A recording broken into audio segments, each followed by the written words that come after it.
Hi, John and Mary. How are you guys doing? Good. I'm doing well, thanks. How was South Carolina? Awesome. What'd you guys do out there? Skydiving. Wow, I didn't expect that from you guys. No wonder your life insurance premiums are so high. Yeah. Well, thanks for taking the time to be here. Um, I know it's been a few weeks since our, last phone meeting, and thanks for getting all that paperwork finally. Um, I know that's a lot of work. Um, So today we're presenting the comprehensive financial plan. Um, we're going to cover the core topics, and then at the very end, I'll explain our recommendations. The core topics are insurance, investments, tax planning, and estate planning. And we'll also go over your cash flow and balance sheet. Um, so, John, you're age 71. You recently sold your business, and Mary, you recently retired from teaching. Congrats to both of you. You guys have two children, Robert, who's 40, and Aline, who's 39. And you also have four grandchildren. Robert has two sons, Kevin, age 19, James, age 10, and Aline has a daughter, age 11. And it's glad to see that you're all in excellent health. Good to hear that. Um, so, the purpose of this plan is just to provide the framework for helping you reach your financial goals and objectives. The plan consists of, like the subject areas that I said: investment planning, risk management, your general financial health, um, tax planning, and estate planning. Um, like I said, my recommendations will be at the end. Um, So, first, let's just go over your goals. You gave four goals in order of importance. First, reduce any estate and gift tax liability and ensure all estate planning documents are in order. Second, review insurance contracts and discuss the implications of purchasing a long term care policy. Um, we have found you a good policy that I think would fit your needs. Reduce personal income taxes if possible. And lastly, based on your risk tolerance, recommend a diversified portfolio that will meet both your investment needs and expectations. And we have done that. Um, so you guys are willing to take investment risks. That's good. You always want to be exposed to growth. And you guys have the ability to do so. You guys have sufficient assets, and we'll be going over your ratios shortly. They're all off the charts. You couldn't ask for better financial ratios. Um, you've also said that you don't want to invest in any tobacco stocks. That's fine. It's not an issue for us at all. We can do that. Um, moving on. Um, so you're both in the highest marginal tax bracket, 44%. Um, you both expect inflation to average at 2.75% with an increase in the short term and the long term. So this changes some of our recommendations that we'll go over, specifically with your bond funds. We'll get to that. Um, the risk free rate will average 3%, and the market risk premium will average 8%. Okay, and so your net worth as of now is $13,706,643. Congrats, that's impressive. Uh, you have an adequate net worth and disposable income that can be used in reaching your goals, thankfully. You're not going to have an issue with that. You don't have to go back to work or anything or start your business back up. In addition, yes, we calculated all those ratios to measure your financial status versus just some benchmarks. And like I said, they're all off the charts. We calculated your current ratio, your debt ratio, your emergency fund ratio, credit usage ratio, long term coverage ratio, debt to income ratio, debt limit ratio, and multiple mortgage ratios. And I won't say them all, but the first one, your current ratio, the goal is to have a current ratio of at least 1.5 to 2. Yours is currently 29.46. So these ratios don't apply the best to you. Um, so your primary residence in New Jersey has a fair market value of $900,000 with the land included, and there's no remaining mortgage. And your vacation home has a fair market value of 1.1 million with a remaining mortgage balance of $60,609 with equity of 94.49% of the value of the property. The mortgage rate is a fixed rate of 4.75% with 39 months remaining. And we believe this is a good interest rate and it's not worth refinancing because the cost of refinancing such a small mortgage, it's not worth it. And only for 39 months left. So a little over 3 years, that's not a long time to have that mortgage left. To improve your current financial position and accomplish one or more of your goals, we reviewed the statement of cash flow and balance sheet. For example, like I said, we found a good long-term care policy for you both. It's a comprehensive policy. It allows for each, which means it allows for each of you to use each other's benefits if needed. The benefits will be paid for 3 years or up to $360,000, whichever comes first. The annual premiums are $6,400 for John and $5,180 for Mary. And by incorporating this policy, you'll be allowed a $750 itemized medical deduction for 2025, and that will reduce your taxable income, accomplishing one of your goals. To make progress to establish a diversified investment portfolio that matches both your risk tolerances, all 4 of the single stocks you have in your stock portfolio should be sold, is what we determined. It's $940,000 across only 4 stocks. That's a lot of money to have just in 4 stocks, even at your net worth. The cost basis of these 4 stocks is actually $20,000 higher than what it's currently worth. So by selling all 4 of these and reallocating them to 3 of the 4 mutual funds that John has picked, so we're choosing the International Equity Fund, the Growth Fund, and the Balanced Fund.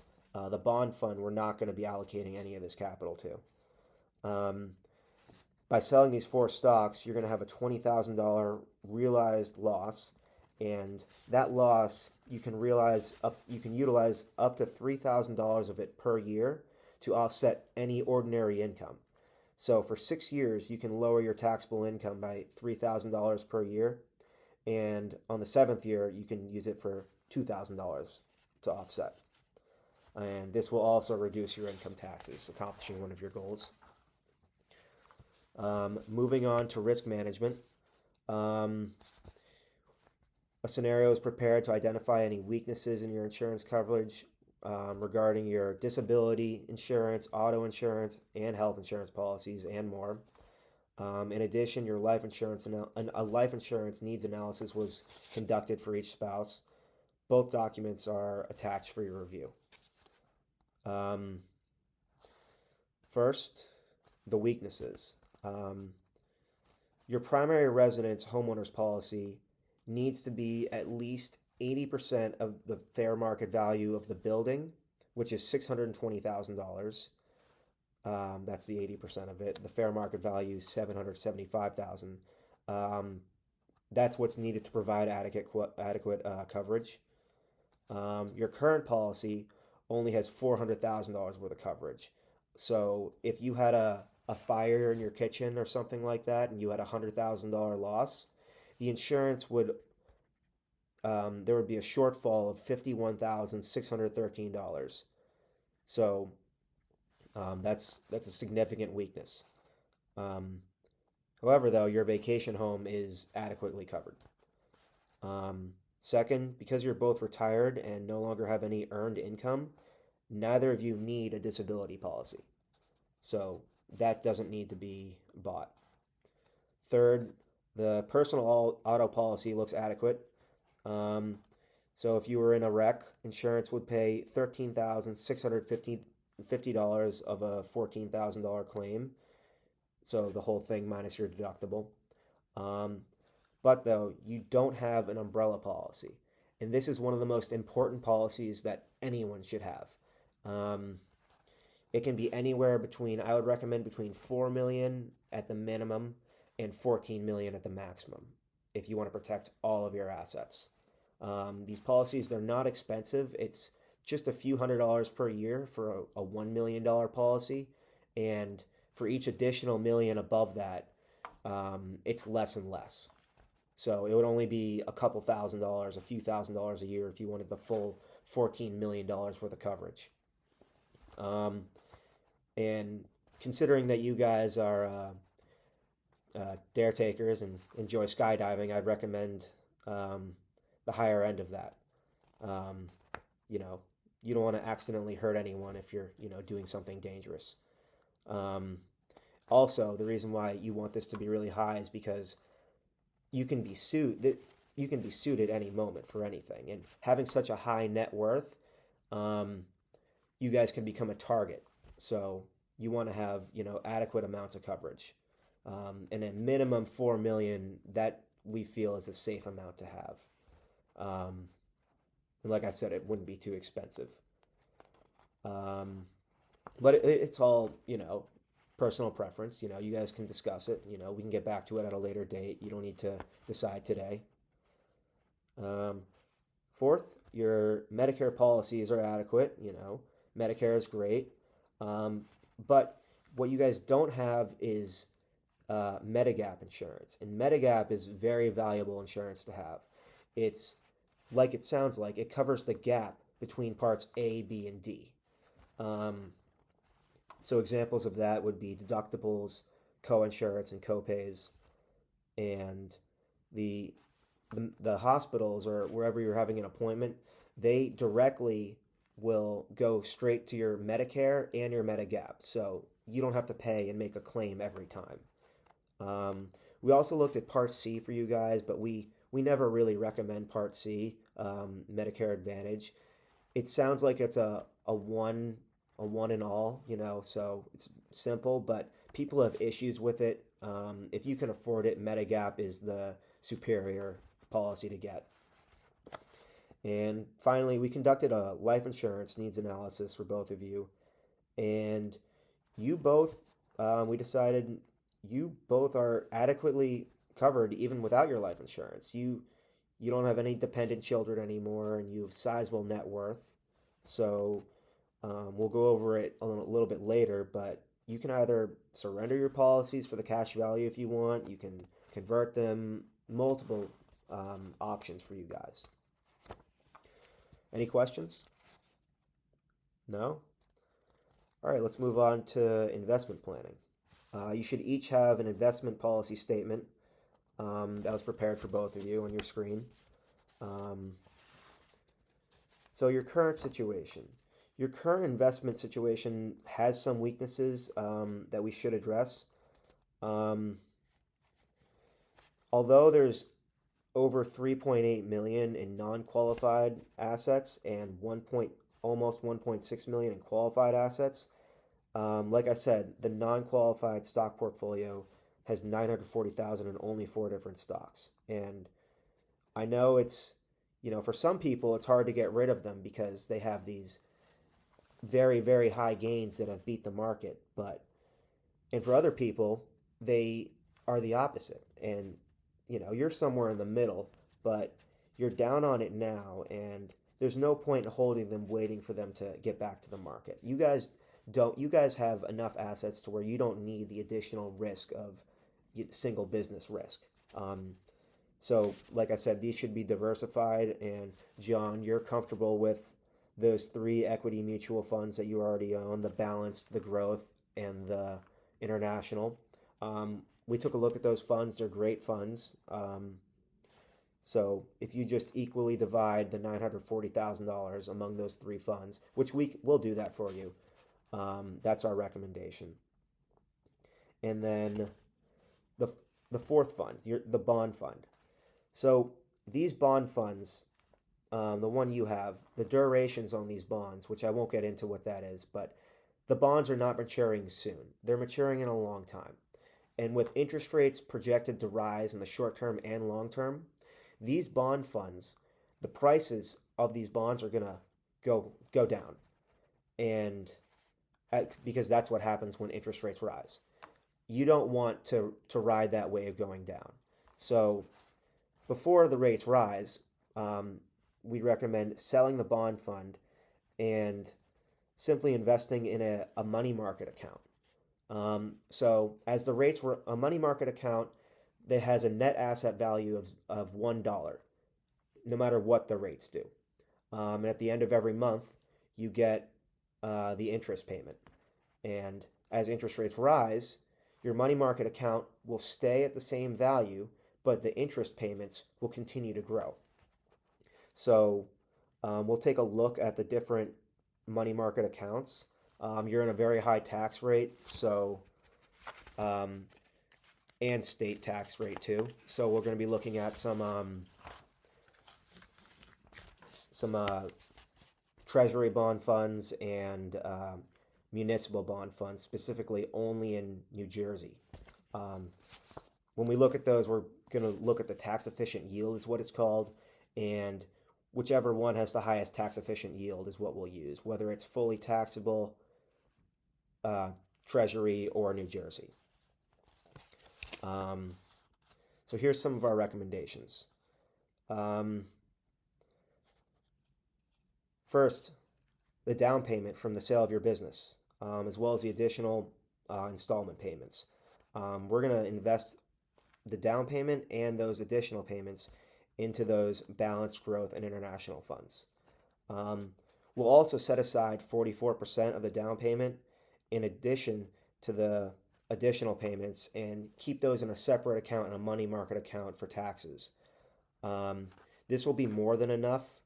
You're not going to be taxed at 44% on those, but it's better to overshoot than to undershoot.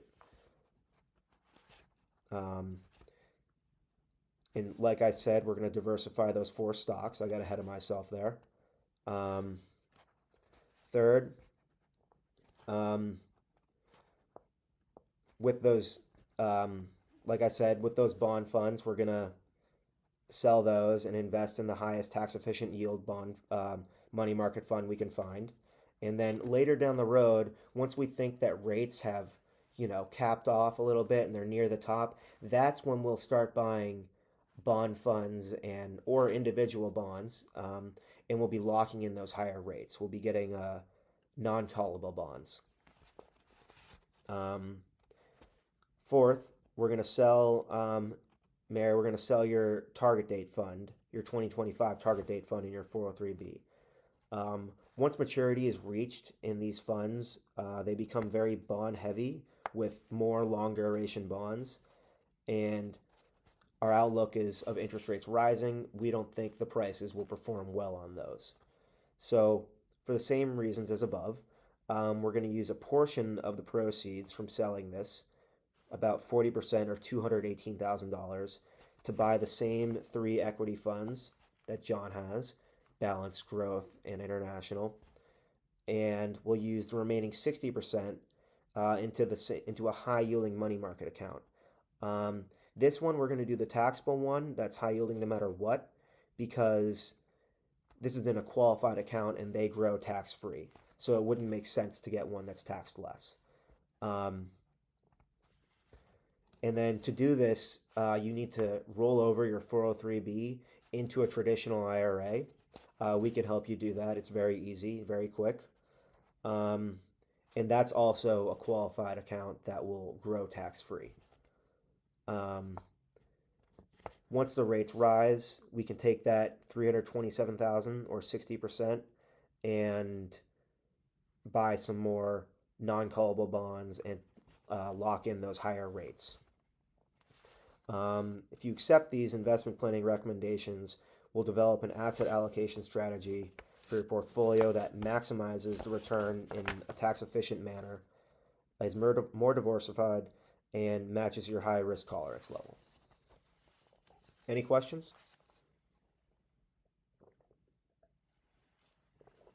No? All right. Moving on. Your retirement planning. Congrats, you're both retired. Um, we still conducted our analysis anyways, like we do for everyone. Um, it's evident that your current financial position is meeting your retirement goals. The inflation adjusted return that we calculated is 7.42%. Um, and this indicates there's adequate inflation adjusted return and it minimizes longevity risk and purchasing power risk. If you wish to be more conservative on this estimate, then, and we calculated that using a 10.75% return rate and a 3.1% inflation rate. If you expect a lower return and a higher inflation rate to be more conservative, the inflation adjusted return is 1.92%. We don't expect that, but that could create a situation where you have a loss of purchasing power over a number of years. A change in these could affect the amount of money that is available to you during retirement, which is known as longevity risk. We don't expect this to happen, though. If it does, we'll reevaluate everything and we can make any adjustments that are needed. Based on the facts we were given for 2025, we calculated that each of you can contribute $8,000 to an IRA. These contributions go in pre-tax and will lower your taxable income, accomplishing one of your goals. We recommend that, Mary, you change your Social Security benefit to your spousal benefits from John. So, John, you're getting $3,200 a month. Mary, right now you're only getting $1,400 a month, but you could be getting $1,600 a month if you take the spousal amount. So the way you want to do this is you started collecting in January. So it's been 6 months from then. You're allowed within 1 year of claiming Social Security to just give it back. And you'll have to give them a little bit of interest, but it's only 6 months, so it wouldn't be that much. The risk-free rate's only 3%. And then we're going to have you do that. That's a once-in-a-lifetime thing. You're going to then claim spousal benefits from John, and you can claim these retroactively back 6 months. So the additional $200 a month going back 6 months will more than cover the interest payments you'll have to give back to the IRS. So that will be as if you never claimed yours. You're 68 now. For the next 2 years, your benefit will continue to grow. Then, when you're 70, when it stops growing, we'll take another look at your current benefit with John's, with your spousal benefit versus what your personal benefit would be at 70. Whichever one is more, will do. And if you switch it, though, that's your once-in-a-lifetime switch. But we can worry about that down the road. For now, you're just going to give yours back with a little bit of interest and take the spousal amount. Fourth, so John, you were asking about qualified charitable distributions.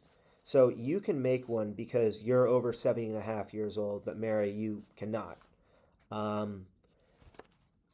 So you can make it's called a QCD. You can make a QCD, but only from an IRA, not from a 401k. And the limit per year is $108,000 per individual. So you both, or only John, can make it this year of $108,000. And if you wish to do that,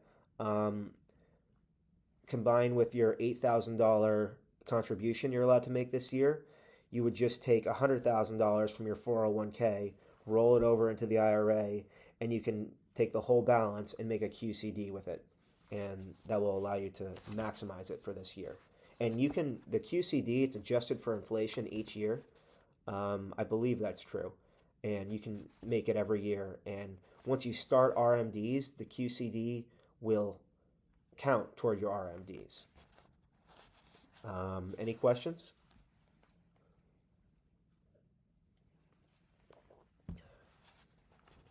All right, let's move on to income tax planning. Um, so we calculated the taxes for the installment down payment, as well as, John, you were asking about if you sold that stamp, the rare stamp you have, which is really cool. We did all that for you.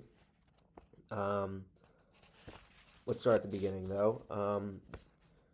So your current investment interest income is currently taxed at a high 44%, the top bracket. Um, so to lower this, by selling that bond mutual fund in your non-qualified account and investing in a treasury only or New Jersey municipal money market fund only, that if those end up being the higher yield, tax efficient yield, or you just want less income taxes regardless, those will lower your taxable income, and that accomplishes one of your goals. And the down payment of the business. So the down payment was $800,000. Um, so $180,000 of that is a tax-free return of basis because, John, that you put money into this business, so that amount is tax-free. $620,000, the remaining 620 is a long-term capital gain. So that's not taxed at the 44%. That's taxed at long-term capital gain rates, which is 15, 0, 15, or 20%. It would be 15 or 20 for you guys. And then the stamp. So if you were to sell the stamp for $2.6 million and had a 15% commission, we calculated that for you. So, John, your basis on the stamp, which is essentially what you paid for the stamp, which you're not taxed on, it's $600,000 because when your dad passed, it was given a step up in basis when it was given to your mother. When she gifted it to you, it still retained that basis of $600,000. Um, so from a sale of 2.6 million, the commission of 15% would be 390,000, and then 600,000 is your basis. So that leaves a $1,610,000 long-term capital gain, and this is not taxed the same as the business long-term capital gains because a stamp is a collector's item. They're taxed at 28%, and you're in a high you make over as a couple over $250,000 a year, so you owe net investment income taxes, which is an additional 3.8%. So, and that actually applies to your business sale too. So the $620,000 would be at 15 or 20 plus 3.8%. But with the stamp, the total federal tax owed would be 31.8% of the $1,610,000 long-term capital gain, and the IRS would be getting a check for $511,980.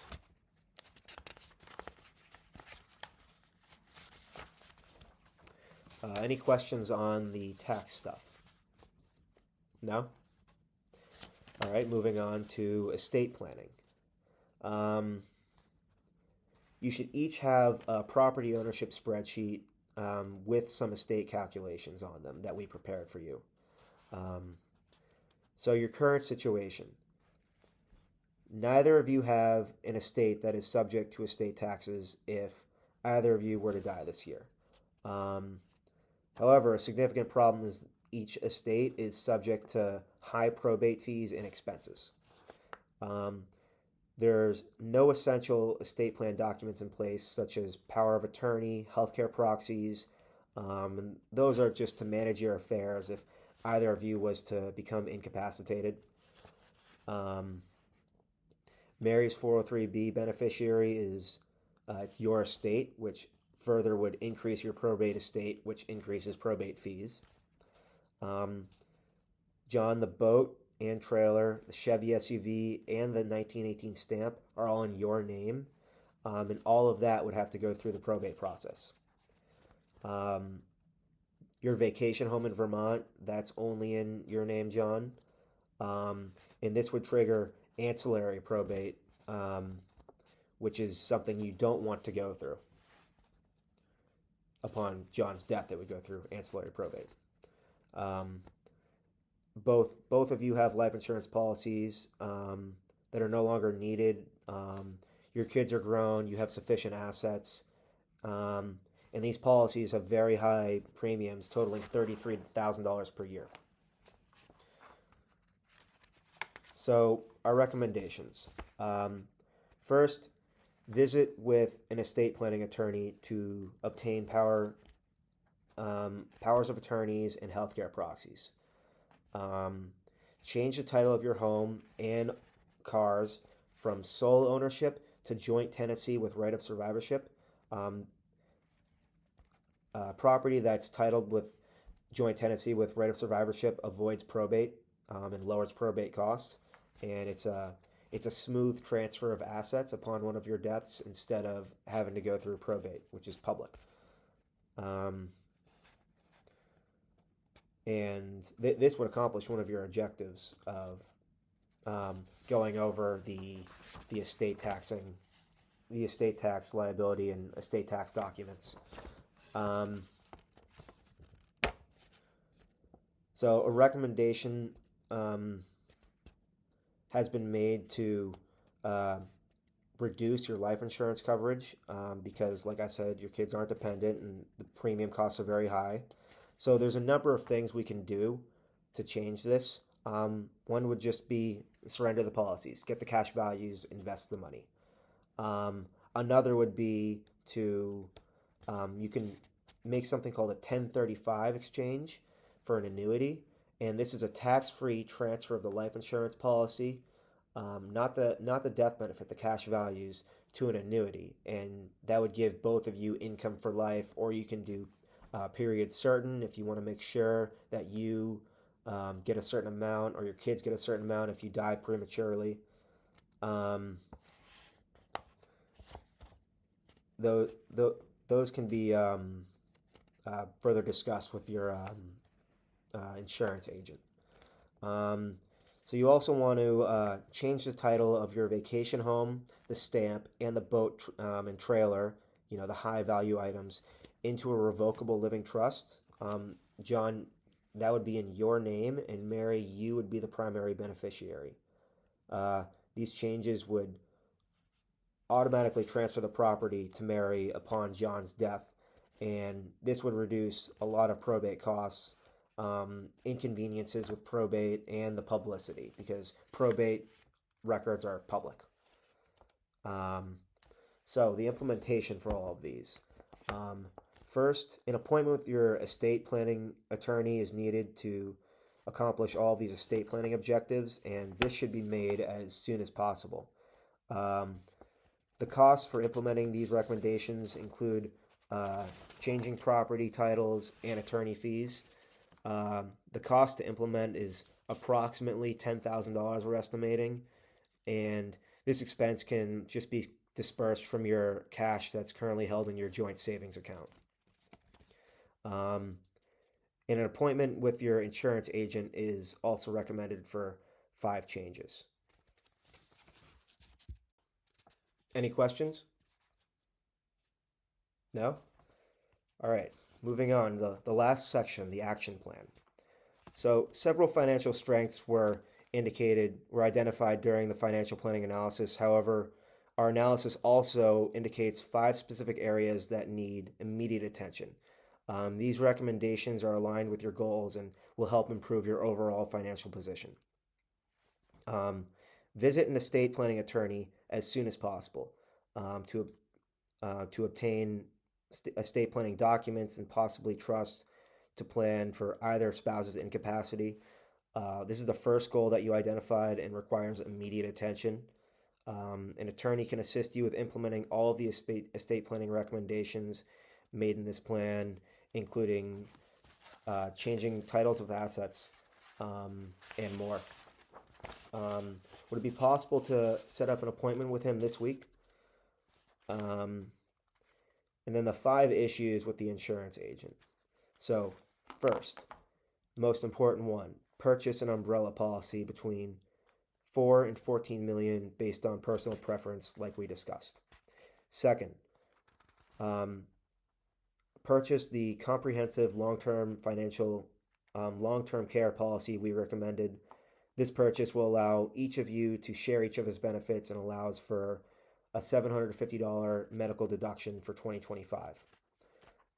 Third, find an adequate annuity policy to make a 1035 exchange for each life insurance policy.